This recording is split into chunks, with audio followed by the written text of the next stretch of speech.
Hello student, कैसे हैं आप? आशा करते हैं कि आप बहुत अच्छे होंगे। स्टूडेंट, इस वीडियो में हम क्लास 10 के मैथ में प्रश्नावली 1.2 में जो आपकी प्रमेय यूज होती हैं, वहां पर एक है आपकी प्रमेय नंबर 1.3 और एक है 1.4। ठीक है, तो जो प्रमेय नंबर 1.3 है वो किस प्रकार से यूजफुल होती है, तो उसको हम एक बार पढ़ते हैं। हमें यहाँ दिया गया है कि मान लीजिए P एक अभाज्य संख्या है।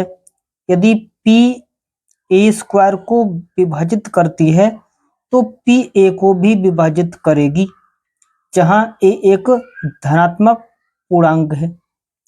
ठीक है स्टूडेंट, तो देखिए स्टूडेंट, ये वाला जो ये हमारा प्रमेय है ये बहुत ही इंपॉर्टेंट है। अब इसके जरिए से, क्योंकि इसकी हेल्प से हम अन्य प्रमेय को हल करेंगे, है ना। तो अन्य प्रमेय जैसे हमारी जो प्रमेय नंबर 1.4 है, तो यहाँ पर 1.4 में जो हमारी ये प्रमेय है कि सिद्ध कीजिए कि अंडर रूट 2 अपरमेय संख्या है। यहाँ पर अंडर रूट 2 है। ठीक, और स्टूडेंट इस तरीके के हमारे पास बहुत सारे प्रश्न हैं इसमें। जैसे अंडर रूट 2 वाला तो ये है कि सिद्ध कीजिए कि अंडर रूट 2 अपरमेय संख्या है, इसको हमें सिद्ध करना है। और एक मिलेगा हमें अंडर रूट 3 है, अंडर रूट 5 है, अंडर रूट 7 है। इस तरीके की संख्याओं को हम सिद्ध कर सकते हैं, है ना। तो स्टूडेंट इसे अगर अपने लोगों ने अच्छे से कर लिया तो बाकी प्रश्न हम बड़े आसानी से कर लेंगे। ठीक है, तो सबसे पहले ये जो हमें प्रश्न दिया गया है ये हमें सिद्ध करना है। सिद्ध कीजिए कि अंडर रूट 2 अपरमेय संख्या। तो ऐसे प्रश्नों को हम विरोधाभास से सिद्ध करेंगे। और स्टूडेंट, विरोधाभास का मतलब है कि हम इसको उल्टा लेके चलेंगे। वैसे हमें तो मालूम है कि अंडर रूट 2 एक तरीके से परमेय ना होकर ये तो अपरमेय ही है, लेकिन इसको हम थोड़ी देर के लिए परमेय मानेंगे। ठीक है, तो किस तरीके से करते हैं आइए एक एक स्टेप से हम लोग देखते हैं और आपको बहुत ही आसान लगेगा, है ना। इसको हमने माना यहां पर कि माना अंडर रूट 2 एक परमेय संख्या है। क्या है? परमेय संख्या है। अगर स्टूडेंट ये जो है अंडर रूट तो एक तरीके से परमेय संख्या है, तो हमारी जो परमेय संख्याओं की परिभाषा होती है वो क्या होती है कि वे संख्याएं जिन्हें हम p बटे q के रूप में लिख सकते हैं उन्हें हम परमेय संख्या कहते हैं। तो इसको हम कैसे लिखेंगे? इसको अंडर रूट 2 को हम लिख सकते हैं अंडर रूट 2 बराबर p बटे q, ऐसे ले सकते हैं ना। लेकिन यहाँ पर p कौन है? सॉरी, इन्हीं p और q जो हमारे होंगे कि वो क्या होंगे? p और q क्या है? सह अभाज्य हैं। सह अभाज्य अभाज्य हैं, सह अभाज्य हैं। और साथ ही क्या है? q जो है वो 0 के बराबर नहीं है। मतलब इतनी चीजें हम इनके विषय में जानते हैं कि हमारी जो यहाँ पर परमेय संख्या होती हैं उनको हम p बटे q के रूप में लिखेंगे। p और q क्या है? सहभाज्य हैं। सहभाज्य हैं। यहाँ पर जो q है वो 0 के बराबर नहीं होना चाहिए। अगर ये 0 हो गया तो किसी के बटे में 0 होगा तो वो एक तरीके से अनडिफाइंड हो जाएगा, अपरिभाषित होगा, उसे हम परिभाषित नहीं कर सकते। अब बात आती है यहाँ पर स्टूडेंट सह अभाज्य क्या होता है। तो सहभाज्य वो संख्या होती हैं जिनका एचसीएफ कितना होता है? नहीं, 1 होता है ना। सह अभाज्य का मतलब है जिन संख्याओं का एचसीएफ क्या हो? 1 हो, ऐसी संख्याएं क्या कहलाएंगी? सह अभाज्य होंगी। ठीक है, तो अब इसको हम क्या कर सकते हैं, एक तरीके से यहाँ पर क्रॉस मल्टीप्लाई करेंगे। ठीक है, तो इसकी गुणा इससे होगी तो ये हो जाएगा अंडर रूट 2 इंटू क्यू और इक्वल में आ जाएगा p। ठीक है, कोई दिक्कत नहीं होना चाहिए। ठीक, अब यहां से हम क्या करें, इसके लिए यहां से हम q का मान निकाल लें तो q बराबर हो जाएगा p के बटे में आ जाएगा अंडर रूट 2। ठीक है, इस तरीके से। ठीक, अब यहां पर हम क्या करते हैं स्टूडेंट, दोनों ओर वर्ग कर दें। ठीक है, वर्ग करने के लिए हम इसलिए इसका ये वर्ग करेंगे जिससे हमारा ये अंडर रूट हट जाए। तो क्या करते हैं, दोनों पक्षों का वर्ग करने, यानी दोनों ओर वर्ग करने के बाद दोनों ओर वर्ग करने पर इसका अपने लोग क्या करेंगे, वर्ग। तो q का वर्ग क्या हो जाएगा? क्यू स्क्वायर p का वर्ग हो जाएगा p स्क्वायर, और स्टूडेंट अंडर रूट 2 का वर्ग हो जाएगा, तो केवल 2 हो जाएगा क्योंकि वर्ग करने पर अंडर रूट हट जाता है। तो हमारे पास बचा क्यू स्क्वायर बराबर पी स्क्वायर अपॉन 2। अब स्टूडेंट देखिए यहाँ पर हमने माना है कि क्यू क्या है, सह अभाज्य पूर्णांक है, मतलब एक तरीके से ये सह अभाज्य। तो यहाँ हम कह सकते हैं क्योंकि क्यू एक पूर्णांक है, ठीक है स्टूडेंट। इसका मतलब है जब क्यू पूर्णांक है तो इसका जो वर्ग होगा नहीं, क्यू स्क्वायर भी एक पूर्णांक होगा, एक पूर्णांक है, ये भी पूर्णांक होगा, ठीक है। अब स्टूडेंट जब क्यू स्क्वायर भी हमारा ये एक तरीके से इंटीजर है, ये हमारा पूर्णांक है, तो इसके बराबर में जो चीज होगी ये भी क्या होगी, हमारा पूर्णांक ही होगा, है ना। तो अगर ये पूर्णांक है p, तो देखो p स्क्वायर किससे विभाजित हो रहा है, 2 से, तो इसलिए हम कह सकते हैं कि p स्क्वायर 2 से विभाज्य है, विभाज्य है, ठीक है फ्रेंड। अगर p स्क्वायर 2 से विभाज्य है, मतलब इसका स्क्वायर, मतलब p एक इंटीजर है हमारा, ठीक, पूर्णांक है, तो इसका स्क्वायर 2 से विभाज्य है, तो p भी 2 से विभाज्य है ना स्टूडेंट। इसका मतलब है p भी क्या होगा, 2 से विभाज्य होगा। अब स्टूडेंट हम जानते हैं जब कोई संख्या 2 से विभाजित होगी, इसका मतलब है p 2 से विभाजित है, तो इसका मतलब 2 से विभाज्य में कुछ ना कुछ तो आएगा, कुछ ना कुछ तो मिलेगा ना विभाजित करने पर, और वो मिलेगा क्या, आपका पूर्णांक। यानी मान लिया हमने कि p बटे जो 2 है, p को 2 से विभाजित करने पर हमें कुछ मिलेगा, मान लिया वो हमें मिल रहा है k1, और एक तरीके से क्या है, पूर्णांक, है ना, ये मान लिया हमने क्या, पूर्णांक, ठीक है। तो यहां से हमें मिलेगा क्या, p की, है ना, यहाँ पर क्रॉस मल्टीप्लाई करें तो p बराबर 2 की गुणा k1 से 2k1, ठीक है। अब इसको स्टूडेंट अगर हम यहाँ पर इक्वेशन नंबर जैसे 1 मान लें यहाँ, ठीक है, अगर हम ये p का मान उठा के समीकरण नंबर 1 में रख दें, है ना, तो p का मान इक्वेशन नंबर 1 रखोगे तो हम लिख सकते हैं p का मान समीकरण 1 में रखने पर, ठीक है फ्रेंड। अगर p का मान इक्वेशन नंबर 1 में रखेंगे तो यहाँ इक्वेशन नंबर देखो एक हमारी क्या होगी, क्यू स्क्वायर बराबर p की जगह हम रखेंगे तो ये स्टूडेंट आ जाएगा हमारा 2k1 और पूरे का स्क्वायर, अपॉन में कौन है हमारा 2, इसको हम हल करेंगे, देखो 2 का स्क्वायर 4 होगा, k1 का स्क्वायर k1 स्क्वायर अपॉन में 2, ठीक है। 2 से ये 4 कट जाएगा, है ना, क्योंकि 2 एकम 2 और 2 2 जा 4, इसका मतलब है क्यू स्क्वायर बराबर मिलेगा क्या हमें, 2k1 स्क्वायर, ठीक है। यहां से हम k1 स्क्वायर को ऐसे ले सकते हैं, 2k1 स्क्वायर बराबर क्यू स्क्वायर, ठीक है ना। यहां से k1 स्क्वायर बराबर हो जाएगा क्यू स्क्वायर की बटे में आ जाएगा 2, ठीक है फ्रेंड। अरे इस तरीके से आ जाएगा। अब देखिए यहां पर हमने देखिए k1 को क्या माना, पूर्णांक, तो अगर इसका स्क्वायर भी क्या होगा कि एक तरीके से हमारा पूर्णांक होगा, तो अगर ये पूर्णांक है तो बराबर वाला भी क्या होगा, आपका पूर्णांक ही होगा, है ना। तो कैसे लिखेंगे, क्योंकि k1 पूर्णांक है तो k1 स्क्वायर भी क्या होगा, पूर्णांक है, पूर्णांक है। अगर ये पूर्णांक है तो इसका मतलब ये भी क्या होगा, आपका एक तरीके से पूर्णांक होगा, है ना। तो यहां हम कह सकते हैं तो इसलिए क्यू स्क्वायर 2 से विभाज्य है, ठीक। तो क्यू भी 2 से विभाज्य है ना स्टूडेंट। अब जब क्यू भी 2 से विभाज्य हो जाएगा तो अब आगे इसमें हम क्या लिखेंगे स्टूडेंट, है ना।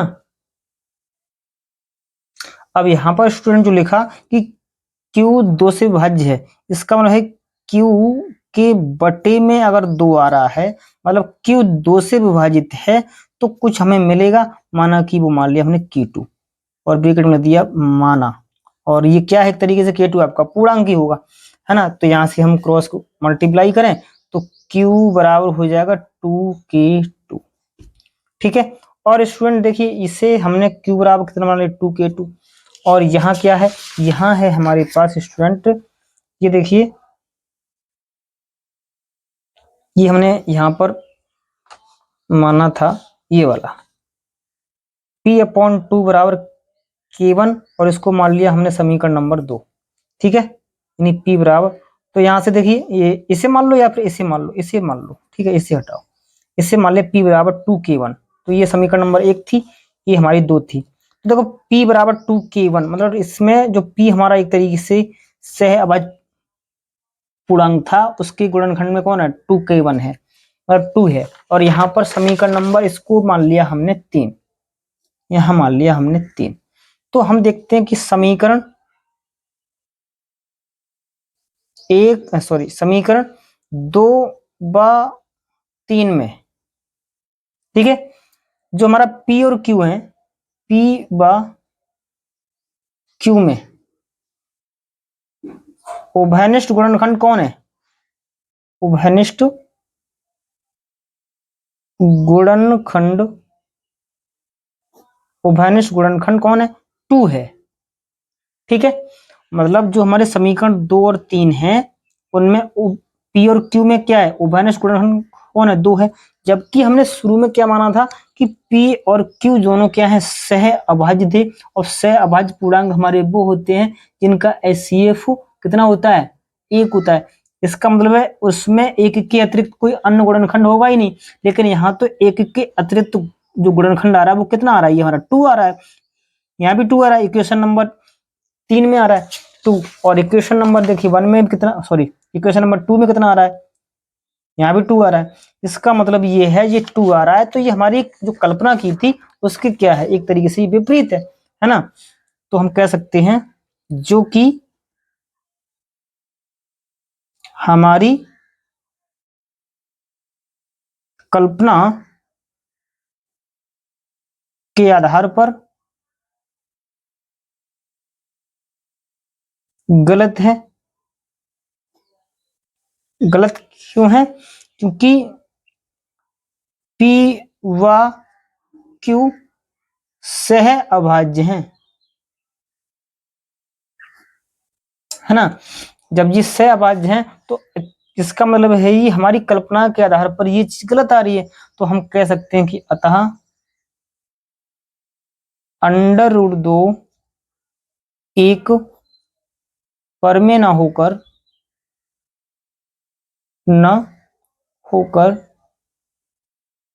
अपरमेय संख्या है। कैसी संख्या है, अपरमेय संख्या है। तो स्टूडेंट इस तरीके से हमने ये क्या किया, प्रश्न को बहुत ही आसान बना दिया, और आप जो है इसकी भाषा बिल्कुल इसी तरीके से लिखें, एग्जाम में आपको पूरे नंबर मिलेंगे, एक भी नंबर आपका बिल्कुल कटेगा नहीं, ठीक है। और बहुत ही आसान तरीके से किया, अगर कोई भी आपको डाउट हो तो आप जो है अवश्य हमें बताएं, ठीक है। इस तरीके से अगर आपने लिखा तो एग्जाम में बहुत ही अच्छे नंबर मिलने वाले हैं आपको, ठीक है स्टूडेंट। तो इसे आप नोट करें, एक बार अवश्य करें।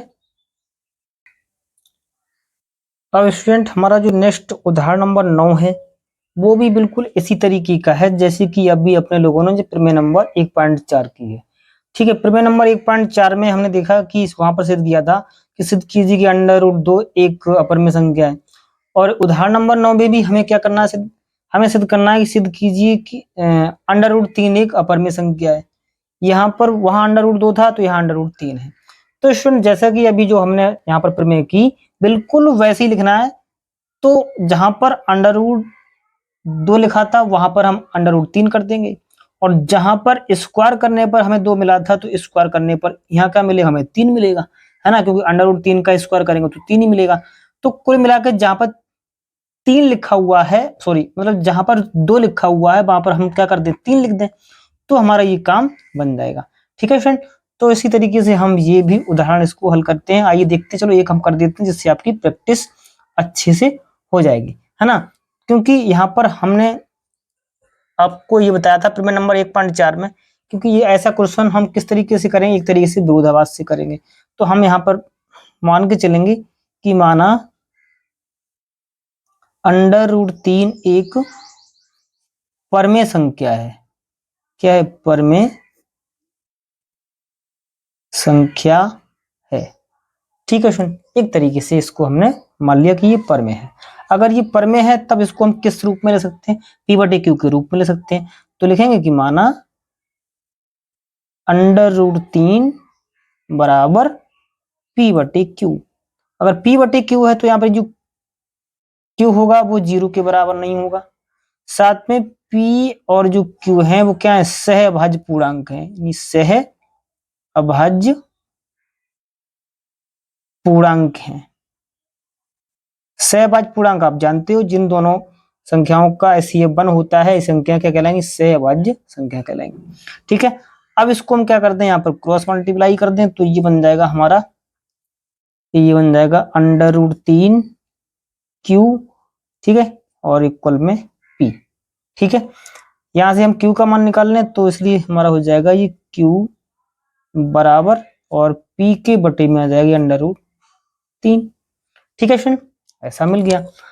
अब इसी को यहाँ पर हम क्या कर दें स्टूडेंट, एक तरीके से वर्ग कर दें जिससे √ हट जाए। ठीक है, तो हम वर्ग करेंगे तो ये Q का वर्ग कितना हो जाएगा? Q², P का वर्ग P² और √3 का वर्ग केवल 3 हो जाएगा, और इसी को हमने नाम दे दिया समीकरण नंबर 1 दे दिया।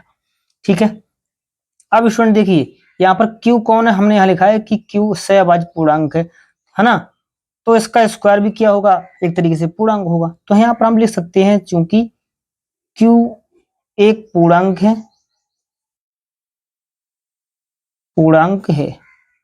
जब Q पूर्णांक है तो Q² भी क्या होगा?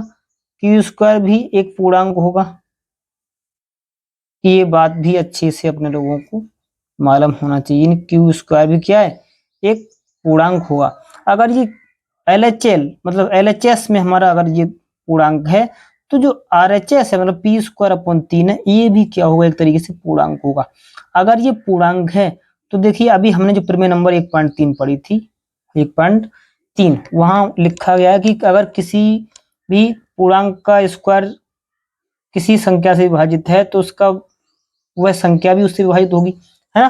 तो यहाँ पर हम लिखेंगे कि P², चूंकि P² किससे विभाजित है? देखो P² के बटे में कौन है? 3, P² 3 से भाज्य है, ऐसे ले सकते हैं भाज्य है। ठीक, कोई दिक्कत नहीं, यानी P² किससे भाज्य? 3 से भाज्य है। तो हम कह सकते हैं कि इसलिए P भी 3 से भाज्य होगा। अरे होगा नहीं होगा? अब ये बात हमने जो लिखी है वो किससे लिखी है? आगे लिख दें हम प्रमेय 1.3 से। ठीक है स्टूडेंट, ये जो बातें लिखी हैं किससे लिखी है? प्रमेय नंबर 1.3 से। अगर देखिए स्टूडेंट यहाँ लिखा है P भी 3 से भाज्य है, तो P को 3 से भाज्य है तो हमें एक तरीके से आपको पूर्णांक मिलेगा ना, तो हम कह सकते हैं कि माना P/3 बराबर K1। K1 कौन है? एक पूर्णांक है, एक पूर्णांक है मतलब एक तरीके से इंटीजर। ठीक, अब यहां से P का मान निकाल लिया हमने। P का कैसे निकालेंगे? 3 की K1 से गुणा कर लें तो हो जाएगा 3K1। इसको समीकरण नंबर 2 दे दो, है ना, क्वेश्चन नंबर 2 दे दिया। अब ये P का मान उठा के समीकरण नंबर 1 में रख दो।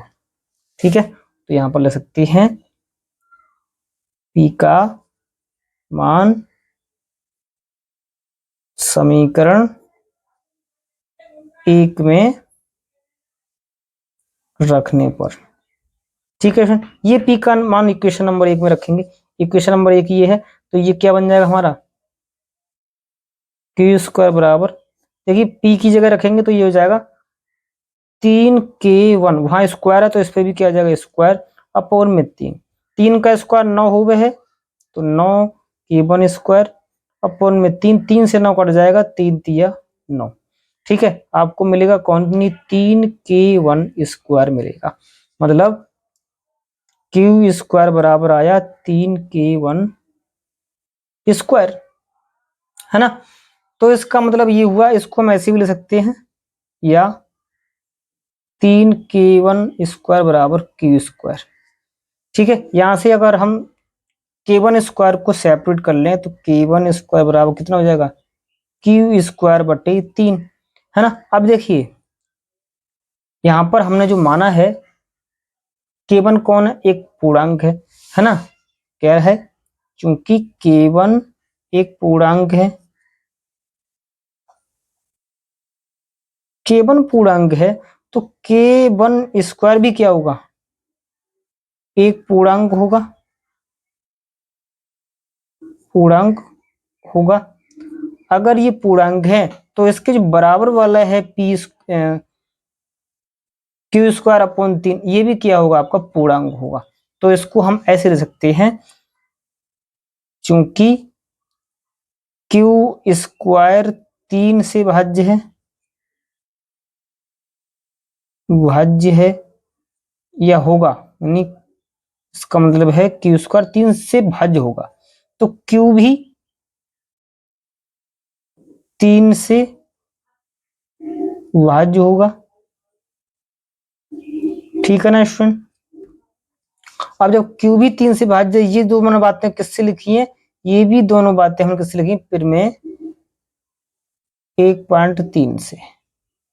ठीक है स्टूडेंट, यहां तक कोई दिक्कत नहीं होना चाहिए। जब क्यू 3 से भाज्य है, देखिए स्टूडेंट यहाँ पे लिखेंगे क्यू 3 से भाज्य, इसका मतलब ये हुआ हम क्यू के बटे में 3 लिखेंगे तो कुछ मिलेगा, कौन मिलेगा, माना कि k2 मिलेगा, क्योंकि जब भाज्य है तो भाज्य करने में कुछ तो मिलेगा ना आंसर हमें। ठीक है, भागफल यानी k2, और ये k2 कौन होगा, एक पूर्णांक, क्योंकि अगर वो भाज्य है तो क्या मिलेगा, एक तरीके से पूर्णांक ही मिलेगा। ठीक, यहां से q बराबर कितने मिलेगा, यानी q बराबर मिला 3k2, और इसको इक्वेशन नाम दे दिया, इक्वेशन स्टूडेंट यहाँ पर ये तो रहा, ये मान सकते हो इक्वेशन नंबर 3, और इसको नाम दे सकते हो इक्वेशन नंबर 4। अब स्टूडेंट देखिए q बराबर 3k2 है, और यहाँ से p बराबर 3k1 है, क्योंकि ये बराबर में है। तो देखिए यहाँ पर p का जो गुणनखंड है वो 3 गुणा कुछ है, ऐसे ही यहाँ पर हमारा जो q है इसका भी गुणनखंड कितना है, 3 गुणा कुछ है, मतलब कुछ का मतलब ये k2 है, तो k2 एक तरीके से क्या हमारा पूर्णांक है। तो इन दोनों के गुणनखंड में क्या आ रहा है, 3 आ रहा है, p व q के गुणनखंड में, है ना। तो हम कैसे लिखेंगे इस बात को, इस बात को लिखेंगे कि समीकरण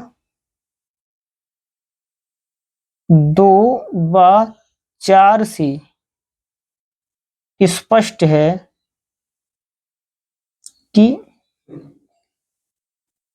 p व q के उभयनिष्ठ गुणनखंड कौन है, 3 है, उभयनिष्ठ गुणनखंड 3 है। उभयनिष्ठ गुणनखंड 3 है, इसका मतलब p के गुणनखंड में भी 3 आ रहा है, q के गुणनखंड में भी 3 है, इसका मतलब है p और q दोनों 3 से विभाजित हो रहे हैं। 3 से विभाजित हो रहे हैं तो इसका मतलब ये हुआ ये सह अभाज्य तो होंगे नहीं, है ना। तो हम कह सकेंगे जो कि हमारी पूर्व पूर्व मतलब पहले वाली, पूर्व कल्पना कल्पना के आधार पर कैसा है, गलत है। क्योंकि अगर ये गलत क्यों है, गलत इसलिए है क्योंकि p व q सह अभाज्य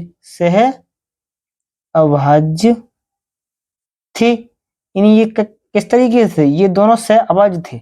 अब सह अभाज्य का मतलब है इनका कोई गुणनखंड नहीं है एक के अतिरिक्त, है ना। यहाँ को तो ये गुणनखंड आ रहे हैं, तो हम कह सकते हैं कि अतः अंडर रूट 3 एक परमेय न होकर अपरमेय संख्या है। अपरमेय संख्या है। तो स्टूडेंट इस तरीके से आपका देखो बिल्कुल एक एक वर्ड आपका वही लिखा गया था जो इससे पहले वाली प्रश्न में हमने लिखा है। ठीक है, तो आप इनको एक दो बार देखिए। कुछ प्रश्न ऐसे होते हैं जिनको हम थोड़ा बहुत लिखना पड़ता है, अगर लिखेंगे नहीं तो फिर हमें आंसर का जो उत्तर मतलब उत्तर है हमारा वो अच्छा नहीं आएगा, और उत्तर अच्छा नहीं आएगा तो हमें नंबर भी अच्छे नहीं मिलेंगे। तो इस तरीके से हमने ऐसे भी किया, इसको भी आप बहुत अच्छे तरीके से नोट करें। अगर आपका कोई डाउट है तो आप हमें जो है कमेंट बॉक्स में अवश्य बताएं स्टूडेंट। ठीक है।